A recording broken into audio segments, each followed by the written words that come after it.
As-Siddiq.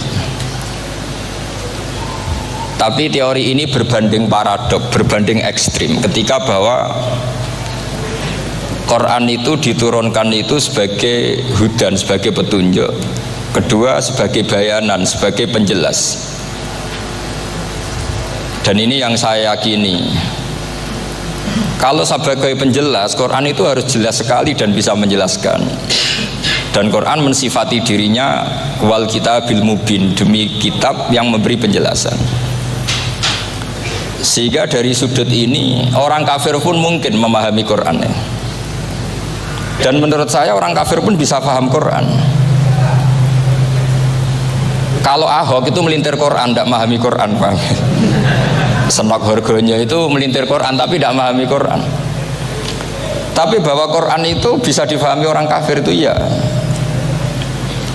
Logikanya gampang begini, kata Imam Syafi'i dalam kitab Ar-Risalah. Ketika Quran turun, itu pendengarnya itu tidak ada yang muslim, belum ada santri Kewagean, nggak ada santri Lirboyo, nggak ada santri Sarang. Pendengarnya itu non muslim. Nah ini sampai angen-angen. Ketika Quran turun itu pendengarnya muslim atau non muslim? Non muslim.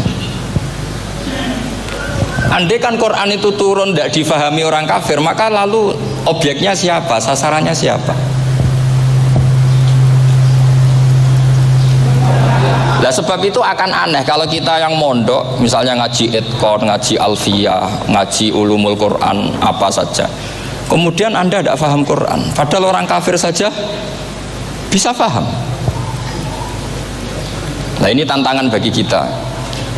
Sing kafir wis iso paham Quran, masa kita santri tidak paham Quran.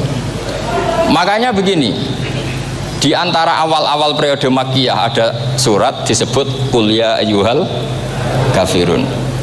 Katakan Muhammad ya ayyuhal kafirun. Karena mukhatabnya atau lawan dialeknya Nabi adalah orang-orang apa? Kafir. Mereka paham ketika dijelaskan Quran, paham. Dan sebagian mereka menjadi mukmin karena paham. Itu termasuk isi makalah yang saya utarakan di sini. Mereka tanya, ya Muhammad, siflana robbak amin dahabin amin nuhasin amin hajarin. Karena orang kafir jahiliyah itu punya tren yang namanya Tuhan itu fisik. Mereka punya Lata, punya Uzza, punya Hubal. Sehingga kalau Tuhan-Tuhan kita ini dari batu Muhammad, katanya Anda punya Tuhan yang berbeda. Lalu Tuhan Anda ini dari emas atau dari perak. Turunlah ayat Qul huwallahu ahad Allahus somad. Lagi-lagi mukhatabnya adalah orang kafir. Makanya ini juga akhirnya jadi ilmu madhab, ilmu tentang firqah-firqah dalam Islam,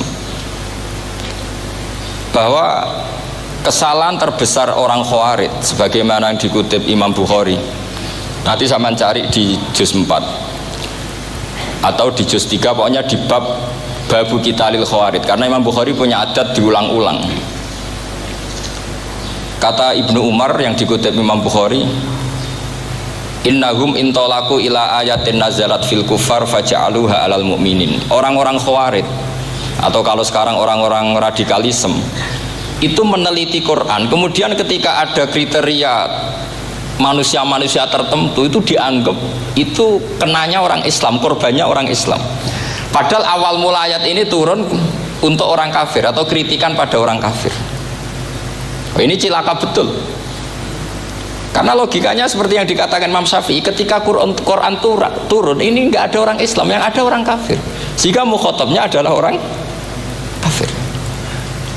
Tapi ayat-ayat ini nanti dipakai Khawarij untuk mengcounter orang Islam, sehingga mereka mudah mengkafirkan kita karena pakai ayat yang dari awal Allah mengkafirkan orang kafir, sekarang ayat itu dipakai mengkafirkan orang Islam. Ini saking gebleknya orang apa? Khawarij. Makanya kata kitab Fathul Bari yang menyarai Bukhari itu, yang mendorong orang Khawarij seperti itu adalah jahluhum bisyariah. Memang mereka benar-benar bodoh, benar-benar goblok. Misalnya kita misalnya kita kiai atau kita ma'arif atau kita santri atau kita orang soleh, kemudian kita tidak bisa melakukan apa yang kita katakan, terus kita oke lah, kita kena kritik misalnya atakmurunan nasa bil birri napa wa tansawna anfusakum wa antum taslunal kitab. Terus kita katanya bisa ngomong tapi tidak bisa melakukan, terus dikritik dengan ayat itu mestinya tidak tepat. Karena itu asbabun nuzulnya adalah orang-orang Yahudi karena tahu bahwa sifat Rasulullah itu ada di Taurat, mereka menyuruh keluarganya itu masuk Islam, tapi mereka sendiri tidak mau Islam. Kemudian turunlah ayat atamuruna nasa bil birri wa tansawna anfusakum wa antum taslunal kitab afala ta'qilun. Sekarang perbandingannya begini. Misalnya ada orang Islam, taruh saja Zaid itu maling. Ya maling, konsisten dia malingnya sampai tua. Terus menurut Anda Zaid yang muslim ini, muslim, Zaid itu muslim tapi maling. Jangan bilang maling tapi muslim, dia itu ya. Kemudian Zaid bilang ke anaknya, "Cung, kowe aja dadi maling, dadi santri sing soleh, sing maling bapak tok." Ndak. Ini menurut analisis usul fikih. Ngomongnya Zaid itu benar apa salah? Benar kan? Nasihatnya ya benar, ngomongnya juga benar. Kamu tidak bisa ngeritik Zaid, kamu bisa ngomong tapi tidak bisa melakukan, tidak bisa. Fa'innal amro bil ma'ruf wajib, wal qawla bil ma'ruf ya wajib, wal qawla bil haqqi ya wajib. Jadi itu hal yang berbeda. Misalnya fa'innal amro bil ma'rufi wajibun, memerintahkan barang baik itu baik. Wa innal qawla bil haqqi ya wajib, mengatakan yang hak itu ya wajib. Berarti Zaid tetap kena khitab. Kamu harus nasihati anak secara benar. Kamu juga harus ngomong hukum secara benar. Lalu ketika Zaid ngomong hukum secara benar, "Cung ojo maling, maling ku dosa. Cung ojo nerusno profesine bapak maling, maling itu tidak benar." Dia berarti sudah melakukan dua kebenaran, yaitu ngomongnya benar, nasihatnya benar. Dia salah, perilakunya tetap maling. Tapi jangan karena dia maling lalu omongannya enggak salah juga, berarti salahnya malah tiga. Makanya ini pentingnya ngaji sama ulama, sama ahli usul fikih. Jadi tidak bisa dicampur adukkan. Zaid gagal dalam perilaku, tapi jangan gagal lagi di nasihat. Nanti kalau dia tidak nasihati, maka anaknya terus maling, alasannya niru bapaknya. Karena bapaknya kalau mau nasihati nanti disemprit sama santri-santri, "Pak, sampean ra oleh nasihati anake ra usah maling, sampean dhewe maling." Oh, tidak bisa cara usul fikih. Itu malah yudraku kulluh, la yudraku napa? Kulluh, atau bahasa populernya al-maisur la yasqutu bil ma'sur. Misalnya kita sebagai kiai hanya bisa takrib, hanya bisa jurumiyah. Apa muda Fatul Mu'in cik abote, bulet maknane bulet. Kamu tidak boleh ngomong gini, "Cung, kowe sebagai muridku kudu nurut aku. Nak gurumu goblok tok takrib, kowe tok takrib wae." Gak oleh ngelangkai guru, gak sopan gitu misalnya gitu. Gak boleh gitu. Tetap kita ngomong, "Cung, kowe aja koyo aku. Kowe kudu alim Fatul Mu'in, alim Fatul Wahab." Sama tidak bisa protes, Pak Guru sendiri tidak bisa. Kebenaran tetap sebagai kebenaran, meskipun kita tidak kuat melakukan atau tidak bisa melakukan. Lagi-lagi ayat itu sebenarnya ada untuk kita, untuk orang Yahudi, atamuruna nasa bil birri wa tansawna anfusakum wa antum taslunal kitab. Sebab itu istidlal dengan Quran itu memang resikonya tinggi kalau tidak bagi mutabakhir, karena ya itu tadi, ini harus ada pengetahuan yang luas tentang asbabun nuzul, tentang kriteria. Nah, kalau terpaksa, saya katakan terpaksa, kalau terpaksa kita itibar itu boleh, tapi itu terpaksa. Bahwa Allah mengkritik orang yang bisa ngomong tapi tidak bisa melakukan. Tapi itu secara usul fikih itu runyam. Teori ini runyam sekali, fatal. Sampai lihat tuh di kitab Bajuri atau di kitab-kitab fikih yang lain. Ketika Shahibil Burdah atau Shahibil Bur'ah itu yang Imam Busiri itu, Muhammad bin Busiri itu. Ini salah nama tapi kadung populer. Jadi sebetulnya Imam Busiri itu Shahibil Bur'ah, bukan Shahibil Burdah, tapi kadung terkenal Burdah, kita ikut-ikutan apa? Burdah.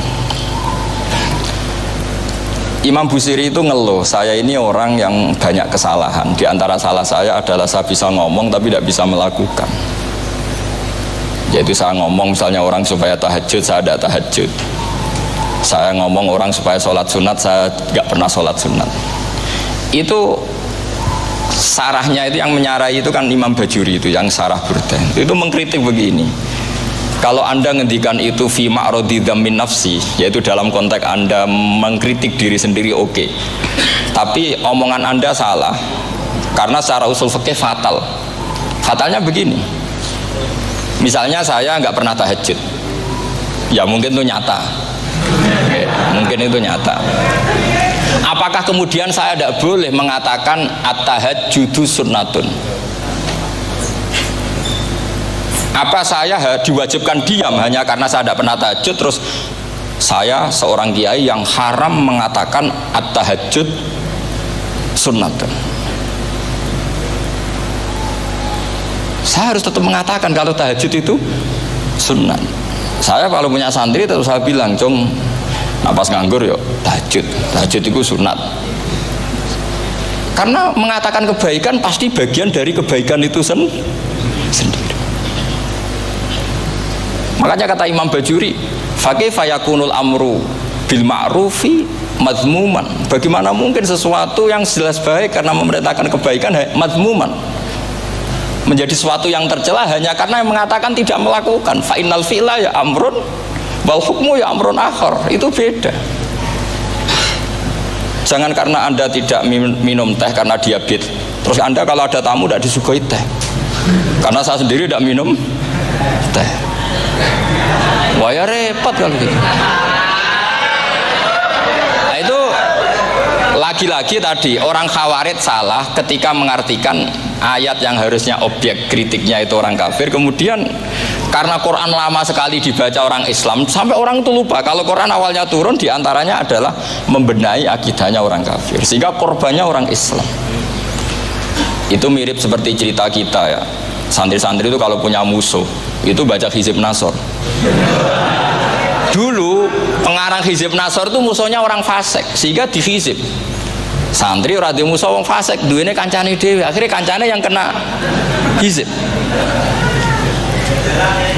Nah ini penting saya aturkan ya, sama seperti itu. Lama sekali Quran itu hanya dibaca orang Islam dan komunitasnya Muslim, sehingga seakan-akan semua kritikan Quran itu pada orang nopo Islam. Padahal jelas Quran ada kul ya ayyuhal kafirun. Jelas mukhatabnya orang kafir. Sadaqata lakum dinukum waliyadin. Nah ini penting kalau aturakan. Makanya kalau melihat itu, Quran jelas bisa difahami orang kafir. Bahkan banyak orang kafir yang menjadi Muslim karena faham maknanya apa? Faham maknanya Quran. Itu jelas sekali. Itu masyhur sekali dialeknya Nabi dengan Walid bin Mughirah, dengan Utbah, dengan banyak sekali termasuk dengan Abu Jahal, dengan Abu Lahab. Bahkan orang-orang kafir Quraisy itu menyewa namanya Musailamah Al-Kadzab. Kalau di sini umumnya baca Musailamah apa Musailimah? Trennya di sini pakai fathah ya. Oh, itu entah ya, nggak tahu saya yang masalah yang mana itu kan, karena memang kalau dalam ilmu riwayat itu sekali salah baca itu kasus betul, kayak Sa'id bin Musayyab atau Sa'id bin Musayyib itu ketika beliau sugeng itu kalau dipanggil Sa'id bin Musayyab itu marah besar, karena maknanya Sa'id al-Musayyab itu yang ditawan. Makanya beliau bilang sayyabatni Irak wa anal Musayyib. Orang Irak mengatakan saya ini ditawan, sebenarnya saya yang menawan mereka. Tapi al-masyhur itu dibaca Sa'id bin Musayyab, padahal dia tidak mau dipanggil Sa'id bin Musayyab, Sa'id bin Musayyab. Karena nama ini penting. Pentingnya begini. Ini kata Rasulullah kalau sedang guyon, kata Nabi, mbok kamu itu sekali-kali mikir, kenapa saya ini diberi nama Allah Muhammad, katanya. Ini hadis sahih di Bukhari, ada di Kitabul Adab. Banyak lah teks ini. Kenapa ya Rasulullah? Allah itu senang bingung wong kafir, kata Rasulullah. Karena Abu Jahal kalau manggil saya jadi bingung. Itu kalau orang Arab kan pasti tahu maknanya. Muhammad maknanya orang yang terpuji. Sehingga kalau Abu Lahab ngomong itu jadi paradok. Hei orang yang terpuji, kamu bohong. Kan jadi aneh. Ya Muhammad kadzabta, hei Muhammad kamu bohong. Kalau diterjemahkan hei orang terpuji, kamu bohong. Nah, itu akhirnya sahabat tertawa-tawa. Karena cek pinter deh pangeran milih nama kamu ya Rasulullah, karena ini bingungkan musuh gitu. Makanya kalau kamu udah anak kiai itu anak kamu panggil namakan saja Agus, pasti satu pondok manggil Gus semua. Itu Itu aman itu. Oh itu mbok yang nggak seneng tetap panggil Gus. Karena kalau untuk Gus putra kiai kan butuh di bapak kiai, kan bapak es kadung ra kiai itu kan, itu ada triknya, yaitu anaknya dinamain Agus. Nah itu Rasulullah itu sudah dipilih sedemikian rupa oleh Allah, perilakunya benar, ahwalnya benar, namanya juga benar.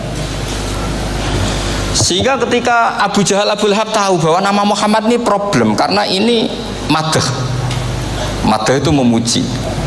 Sehingga mereka kalau mencari Muhammad tuh bilang ainal madmum, mana orang yang tercela. Terus orang-orang Quraisy tidak paham, kamu nyari siapa? Akhirnya mereka bilang, ana atlubu Muhammad, dan saya cari Muhammad. Akhirnya bilang Muhammad lagi. Nah itu. Nah, Quran juga main di ranah nama. Sehingga Abu Jahal itu namanya kan Abul Hakam. Orang Islam dari awal memanggil Abu Jahal. Karena kalau sampai kita manggil Abul Hakam, kita akan mengalami paradok, ya Abul Hakam, hei bapak dari semua kebijakan, kamu begini kan kacau. Makanya itu dari sini orang nggak boleh salah apa? Salah nama. Ini penting kalau aturakan, karena kadang menganalisis Quran itu satu bilisanin Arabi mubin. Kata Imam Syafi'i, wa innahu latanzilu rabbil alamin nazala bihir rohul amin ala qalbika litakuna minal mundhirin bilisanin Arabi mubin. Di antara, kata Imam Syafi'i ini, di antara aturan pokok memahami Quran adalah dia malian bil arabiyah. Dia sangat-sangat menguasai bahasa Arab. Itu masyhur dalam dialek Imam Syafi'i ini. Saman kalau ngaji takrib atau Fathul Mu'in, syarat sahnya tayamum lil musafir itu apa? Tolabul ma', mencari apa?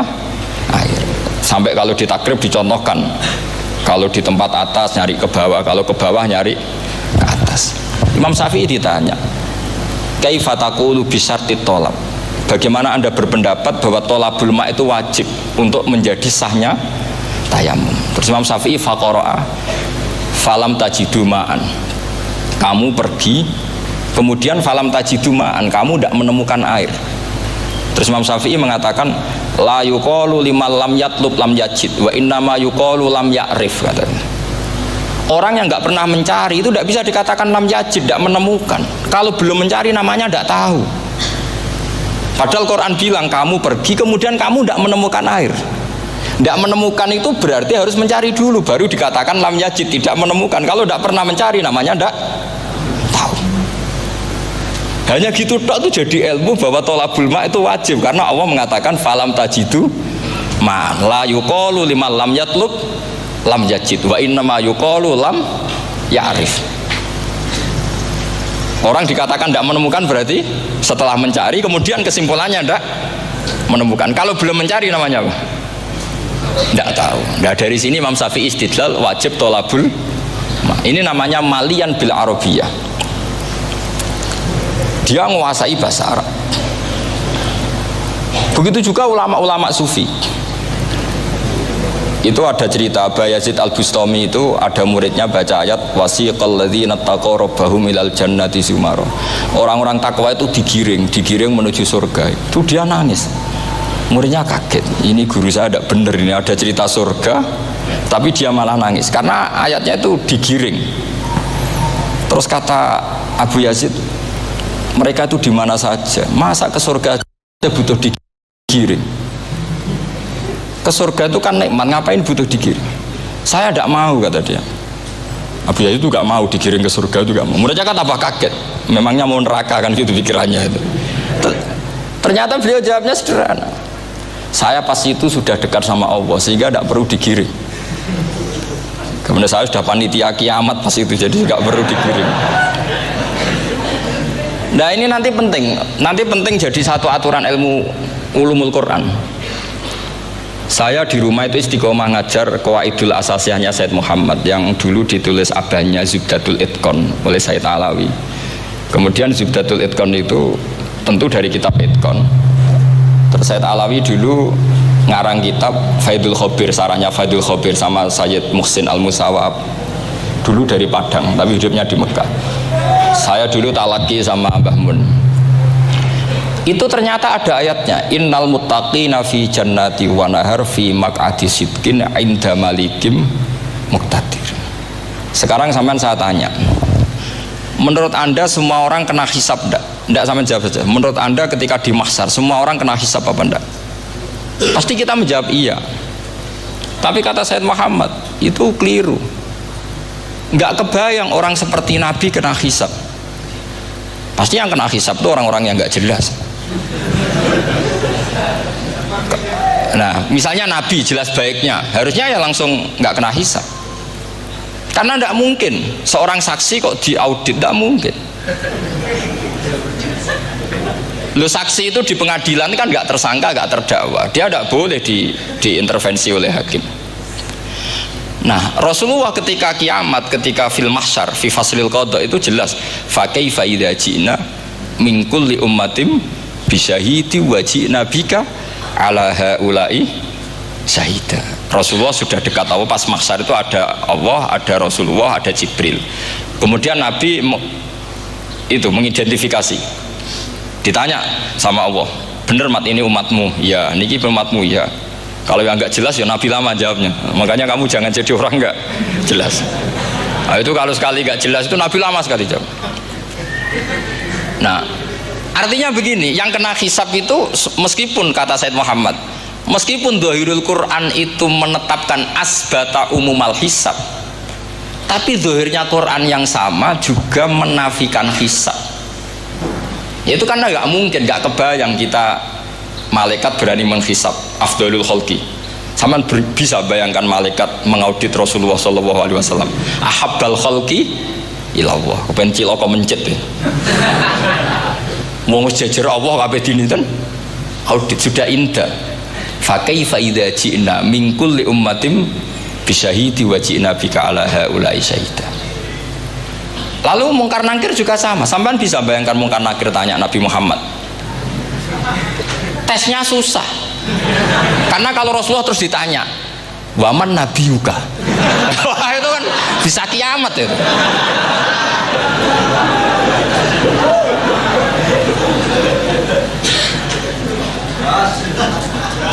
Paham ya? Makanya kata Sayyid Muhammad, ini kan teman-teman tanya, piye carane alim tafsirnya saja, sarannya satu hafal Quran, dua hafal Sahih Muslim, tiga semua orang sudah mati, tinggal kamu yang alim. Wah itu mesti aman itu.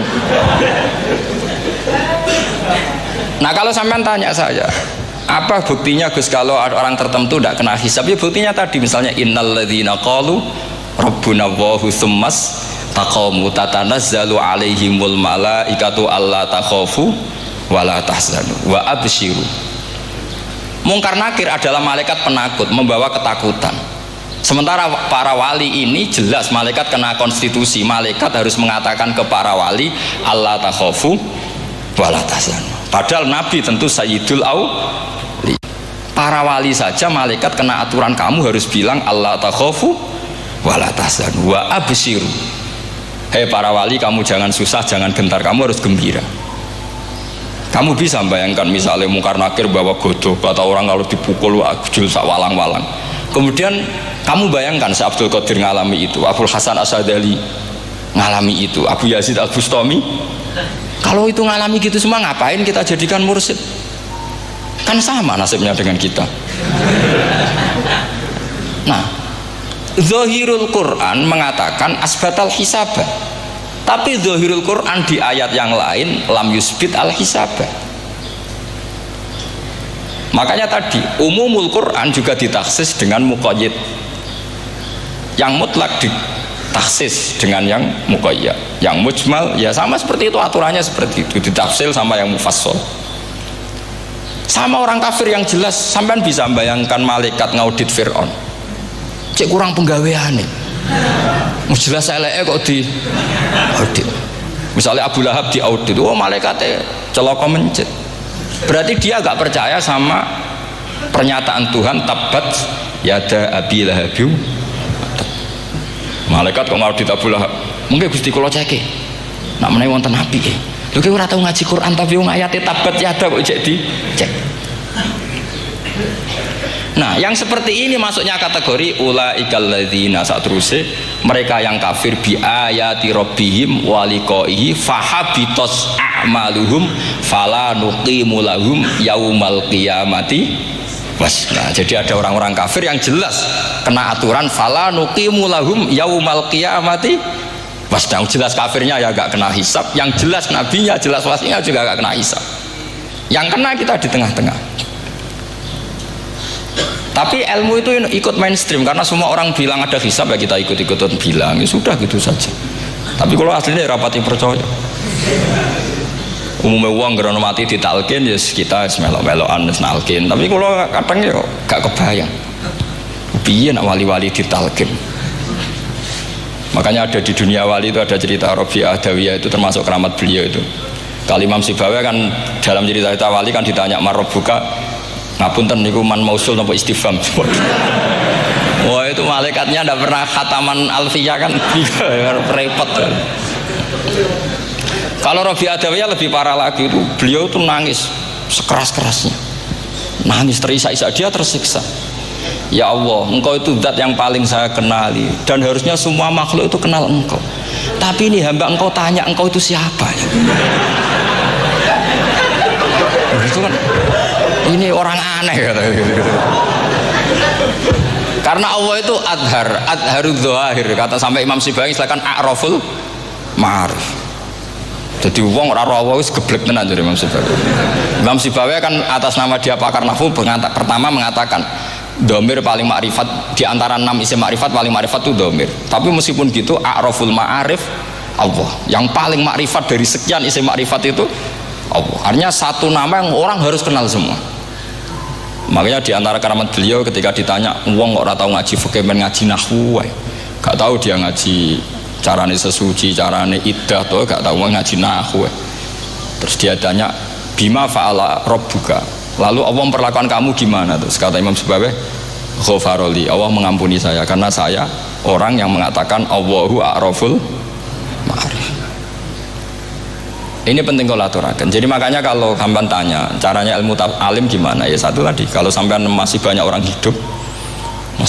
hidup, syaratnya kamu harus hafal Quran, hafal hadis, hafal sekian ribu hadis, hafal sekian ulumul Quran.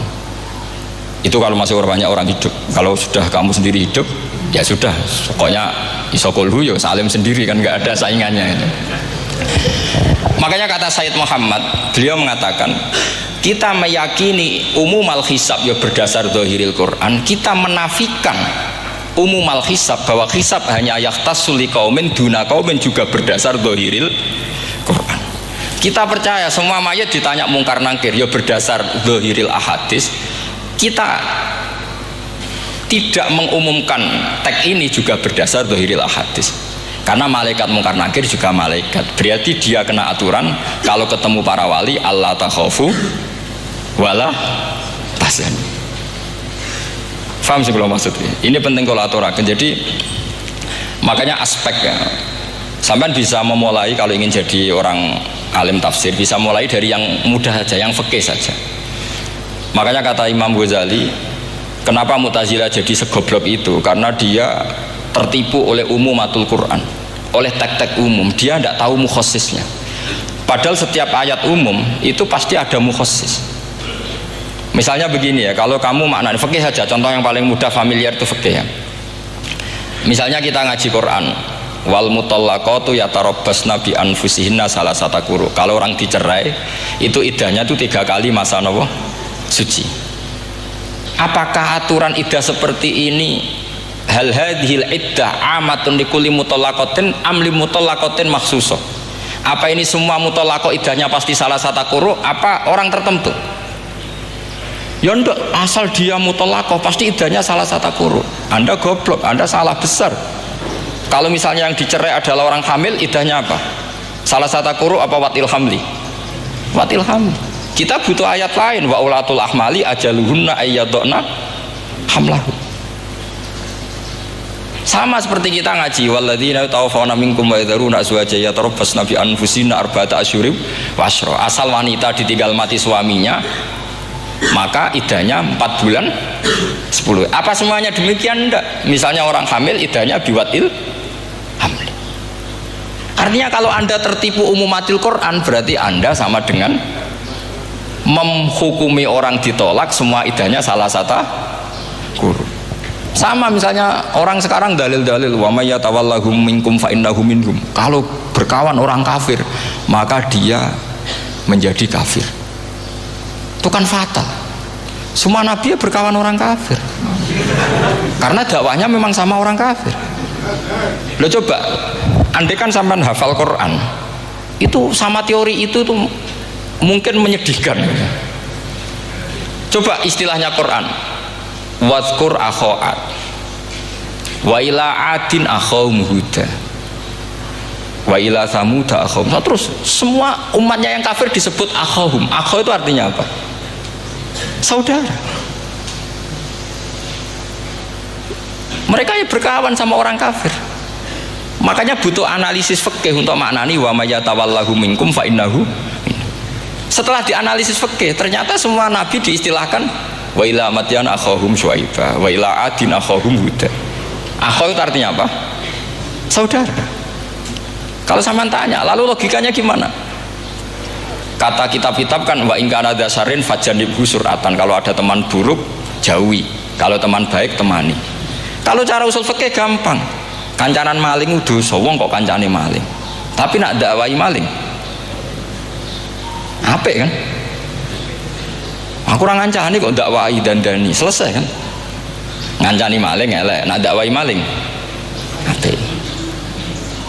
Demenan rodo elek, nak didik apik kan, itu seperti itu.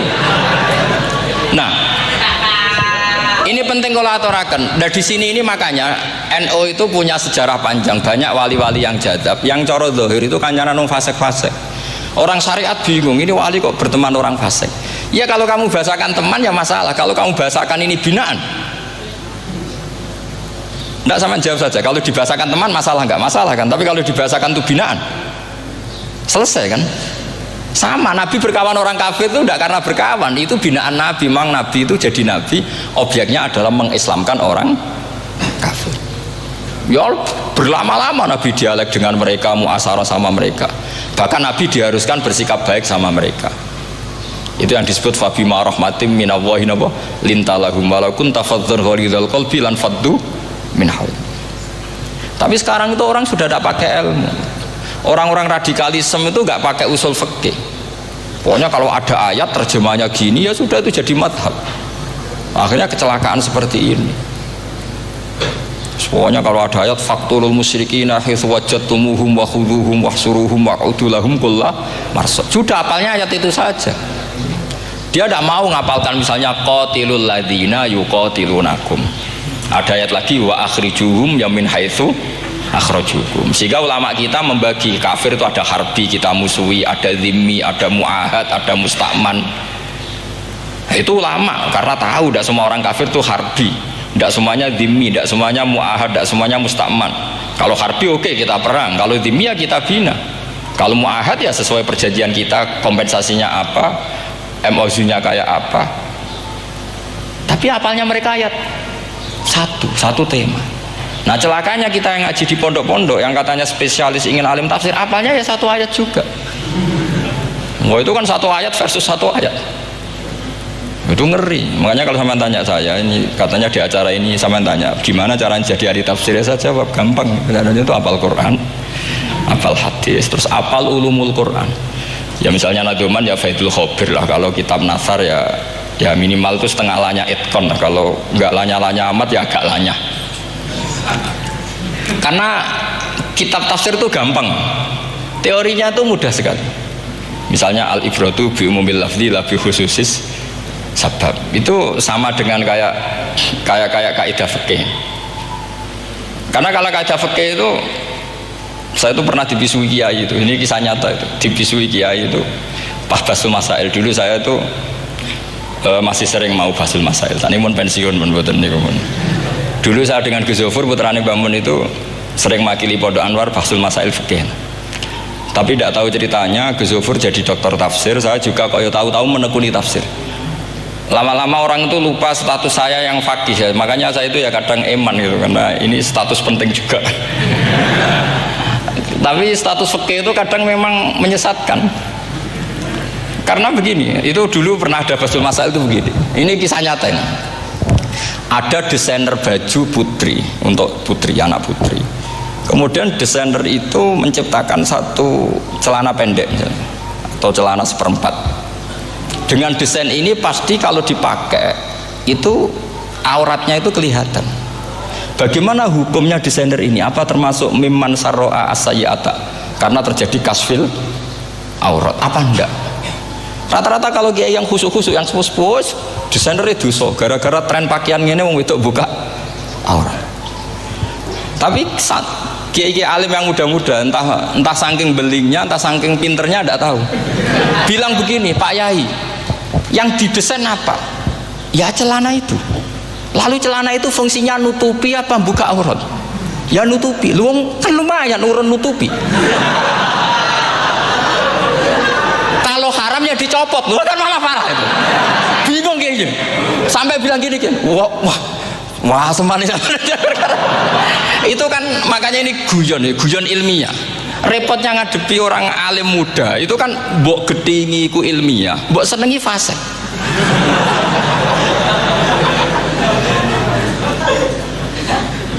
Ketika kiai yang khusyuk tadi tak tanya, kalau desainer katok seperapat, paham gitu? Kau coba yang celana dalam terlalu vulgar itu, paham gitu? Nggak, rok saja lah, rok mini misalnya, rok selutut.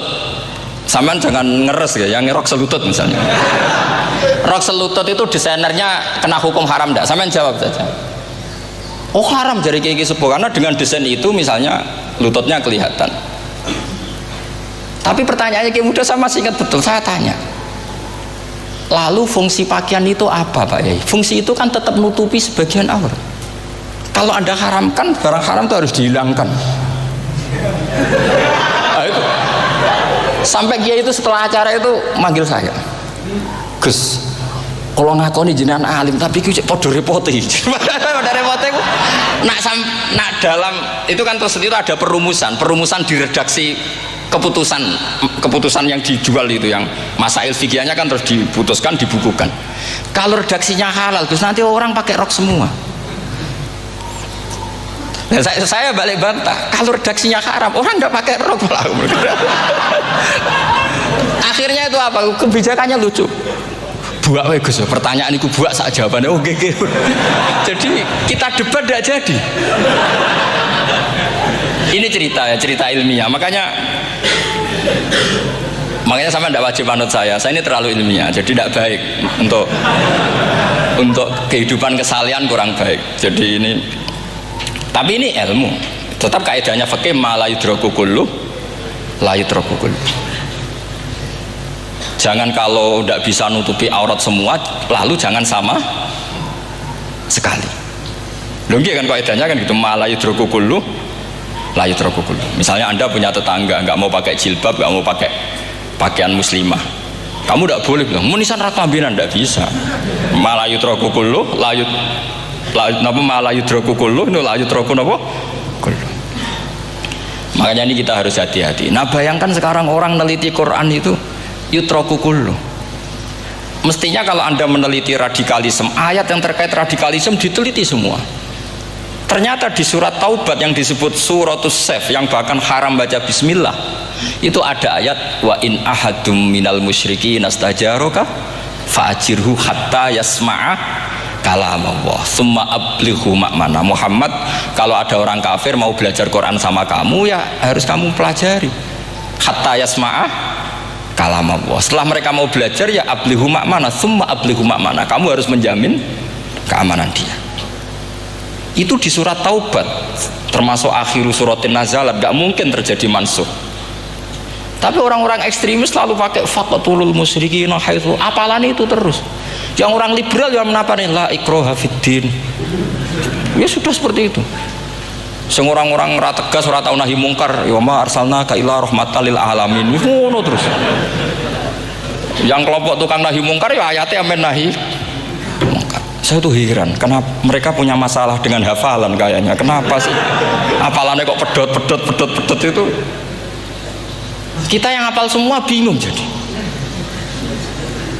Jadi akhirnya kita yang pinter anut sing goblok, karena Saya tuh pernah loh debat sama orang salaf, debat-debat gitu. Setelah saya mengutarakan sekian hadis, ada tuh Pak hadis tuh, waduh, harusnya kamu ngaji saya, ada debat-debat tuh yang level, kalau nggak level tuh nggak boleh katanya. Mau tuh kan ngeri. Makanya ini penting ya, kalau sampean tanya ingin jadi alim tafsir ya harus hafal Quran semua. Nah, kalau tidak mungkin yang nunggu orang semua mati baru Anda jadi ahli tafsir, karena tidak ada musuhnya. Tapi saya pastikan orang kafir pun bisa memahami Quran, yaitu tadi hatta yasma'ah kalam Allah. Sayyidina Umar tuh masuk Islam tuh gara-gara dengar adiknya baca Toha, ma anzalna alikal qur'ana litashqa illa tadhkiratal liman yakhsha tanzilam mimman khalaqal arda was samawati ula ar-rahmanu alal arsis tawa. Itu dia ma huwa bikalamil basar, tidak mungkin seperti ini karangan manusia, itu tidak mungkin. Akhirnya dia Islam. Banyak orang Islam karena diperdengarkan Quran, karena memang notnya sudah unik, makna kualitasnya juga sudah unik, semuanya itu unik, indah. Sampai sekarang pun orang kafir itu orang paling tahu Quran. Makanya Allah mensifati orang kafir itu hasadam min indi anfusihim mim ba'di ma tabayyana lahumul haq. Sekarang sama saya tanya, orang sing tabayyana lahumul haq itu orang paham apa orang tidak paham? Mereka orang kafir itu mengingkari Quran, padahal mim ba'di ma tabayyana lahumul haq, setelah kebenaran nyata bagi mereka. Nyata bagi mereka artinya orang kafir paham atau tidak paham? Paham. Cuma mereka punya penyakit hasadam min indi anfusihim. Mereka juga kalau ada ayat tentang ahkam yang memberatkan, mereka bilang i'ti bi Qur'anin ghairi hada au badil. Muhammad harusnya jangan tema itu yang diangkat, buat cari Quran yang lain yang enggak tema itu. Mereka sampai memilih tema itu karena paham apa karena tidak paham? Karena paham. Makanya di makalah saya pastikan ngaji tafsir itu gampang, karena orang kafir pun bisa. Kalau kasus Ahok itu bukan paham itu melintir, beda. Paham sama melintir itu beda. Itu diterjemah kemenang tuh jangan mengangkat kawan orang Islam, bukan mengangkat pemimpin. Ya kayaknya kalau ngangkat teman saja tidak boleh, apalagi ngangkat pemimpin. Fatal mana berteman sama orang salah sama ngangkat. Sampean kancanan maling iki apik nak menawa nang andani terus ngangkat, "Hei maling ke pimpinanku." Parah mana? Parah mana?